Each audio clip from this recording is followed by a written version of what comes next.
So, about my UFC predictions. Well, that didn't go the way that I thought it would. All right, what's going on, guys? It's Jeff. Back over on some more Black Ops 7, finishing out this end game grind. I'm in the middle of doing my Chroma Flux challenges, and then once all of those are done, I'll have Genesis camo. And then the only thing that's left to do is the Warzone camo, and the Warzone camo will be my last mastery camo. Actually, Call of Duty actually did something really cool with this. I don't know if this was like a Treyarch decision or whatever. Hopefully, this is the case for every single Call of Duty moving forward, but there is a secret mastery camo that is unlocked at the end of you unlocking all of the mastery camos. Honestly, once you add like a mastery camo at the end of a certain grind on top of another grind on top of another one, eventually it's gotta stop somewhere, so I understood at the time. But they added this secret mastery camo where if you get all 4 of the mastery camos in multiplayer, zombies, endgame, and Warzone, you unlock this secret mastery camo, signifying that you have done all of the other mastery camos. The ultimate flex, basically. And since I've been asking for it, I mean, I have to do it. I already have to do these mastery camos every single year anyway, just as a tradition, but having that reward at the end is actually really nice. I hope that they do it on every COD moving forward. Also, it doesn't seem like the Warzone grind is really that crazy, considering you could just do it on the casual modes. Now, to be fair, I didn't do it on the casual modes last Warzone camo, but honestly, man, that casual mode's not looking too bad for this camo grind. If I don't want to play, I can play other shit. People have been asking me to play routine. Trust me, I know, I would love to do it myself as well, but I have to finish this. Also, the game is like up to 6 hours long, which is like perfect, to be honest with you. I haven't gone much further than what you guys have seen. I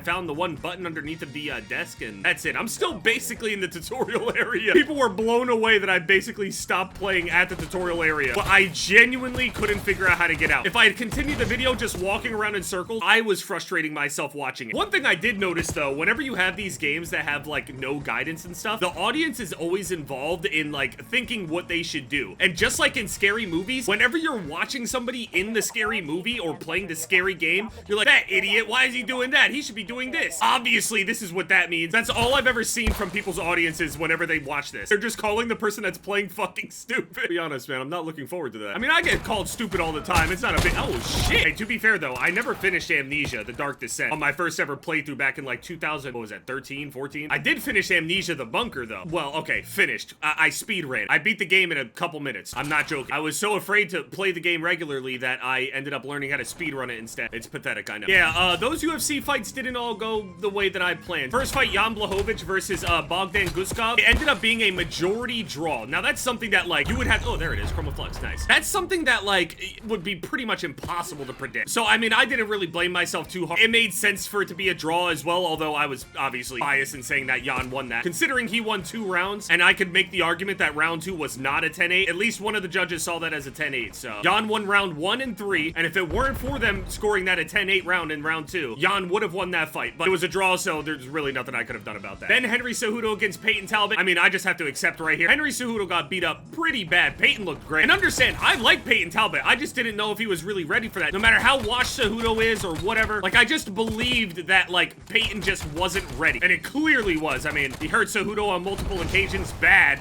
was wrestling with him, even took him down twice. Dude, he took Cejudo down, sticking his tongue out and shit, just emoting on him. Yeah, Peyton Talbot won that shit. I was wrong. I'm happy that this was the result. I just didn't know if he was ready. Brandon Moreno against Tatsuro Taira. Tatsuro Taira ended up getting a TKO finish. It was a little bit of an early stoppage, but I don't know if the fight would have progressed any further past that point. They ended up on the ground in that position I was talking about where I thought Taira would be able to submit him, and he ended up just finishing him with ground and pound on the ground. To be fair, he needed to intelligently defend himself for, you know, X amount of strikes, and he didn't do that. Whether the strikes were big enough or not to really warrant the stoppage, yeah, I would argue that that was a little early. Tatsuro won, and that was the one fight I actually called correctly. And then Alexandre Pantoja versus Joshua Van. Within the first 26 seconds, Pantoja ended up throwing a kick. They ended up like kind of getting into this like weird clinch thing, and Van pushed him over, basically toppled him over when he was on one leg, and Pantoja went to go and put his arm out to break his fall, and he broke his arm or his shoulder or elbow or something. It twisted up really bad. It was, if you watch football, NFL, American football, it reminded me of the Jaden Daniels injury. Elbows are just not meant to bend that way. Pantoja did say that he's gonna be back sooner than than you think. I think that might be, I mean, I'm hoping not, but it might be the beginning of the end for Pantoja's era. I don't know, though. I don't know what Joshua Van is gonna do. He's gonna deal with a lot of haters because of that, because, you know, they're gonna say he didn't earn it or whatever. He won fair and square. It's not in his control. It just happened, and he's very fortunate that it didn't happen to him, you know? He's got the belt now, though. He's gonna have the target on his back. That's exactly what he wants, so let's see if he defends it. See if Pantoja really does come back fast enough to be able to get that rematch, or if he gets a fight in, whatever. So 2 of the fights that I predicted ended up in a draw, which I can't even predict, which I could argue wasn't a draw. I think that the second round could still be a 10-9, considering Blachowicz did fight back in that round. Enough. Not a bunch, but enough, I felt. And then Pantoja broke his arm. I mean, how am I supposed to predict that? And then in the main event, Merab Dvalishvili, assuming that you watch a guy 50-45 somebody, you don't expect the second fight to be massively different. This fight was entirely different. Petr Yan was insane. Probably one of the best performances I have ever seen. I've never seen anybody counter Merab before. He handled Merab in every single way that he could. Merab had his moments. He had his moments, but he absolutely lost that fight. Definitely won a rematch. Definitely deserves it. Run that shit back again. It'll be the third fight, the trilogy, the tiebreaker. First fight was a 50-45. Then we got this, which I think was a 48-47 or like a 4. To me, it was a 49-46, 4 rounds to 1 for Petr Yan. He outstruck him. He hurt him to the body a bunch of times with punches and kicks. Beautiful. And he managed to actually keep up with the pace of Merab.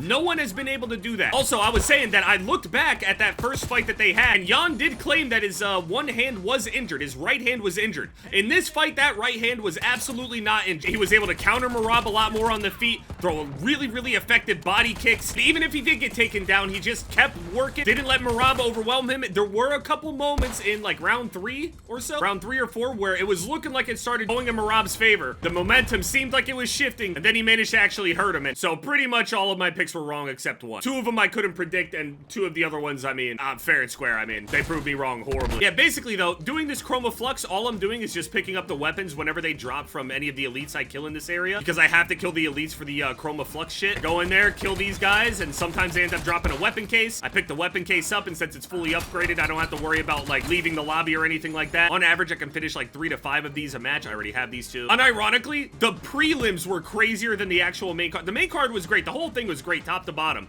But dude, the prelim fights were fucking hilarious. The one fight, Ebo versus Ewo. Yeah, 2 different names. Ebo versus Ewo. This is like watching 2 primal humans, big as shit, strong as fuck, and just sling leather. These guys had 100 attack, 0 defense. One of the funnest, if not the funnest minute I have ever watched in my life. Reminded me of Czech Congo against Pat Barry. But that one was like a surprise comeback KO because Czech Congo got knocked down like 3 times. Went limp on multiple occasions in the process, and then ends up landing some shit back and winning the fight in like a comeback. This was like Ebo hurts Ewo, Ewo then hurts Ebo back, Ebo gets dropped again, stands back up, clips Ewo, no defense, we're not blocking shit. There it is, another Chroma Flux. Multiple finishes in a row over on the prelims. It was crazy. If you're gonna look into anything, even if you don't watch MMA, look up Ebo versus Ewo, IBO versus IWO. It's a minute long. If you always wanted to see a fight where 2 dudes just stood in front of each other and just fucking swung until one of them went down permanently, that's the shit to watch right there. Fucking hilarious, dude. The commentators were laughing their asses off. Straight up, this might be one of the most satisfying unlocks at the end. Once I go and finish up that Warzone shit, which I'll probably be really annoyed by at the end, even with casuals. I'm hoping not, but I feel like that's gonna be the case. It's gonna get very tedious very quickly. And this is after having like a great time over on Endgame. Unironically, I had a better time on Endgame with this grind than any other grind in this whole thing. It's obviously the easiest one, but it's also the funnest one. Obviously, multiplayer scratches the specific itch.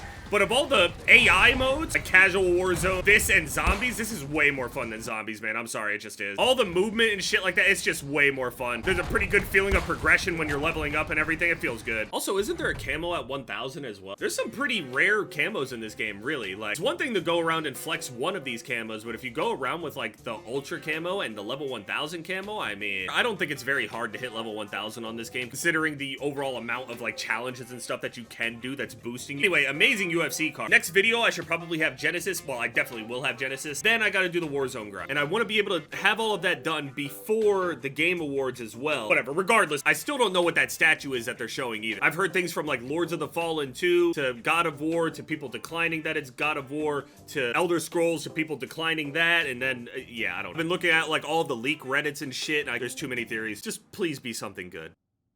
Please.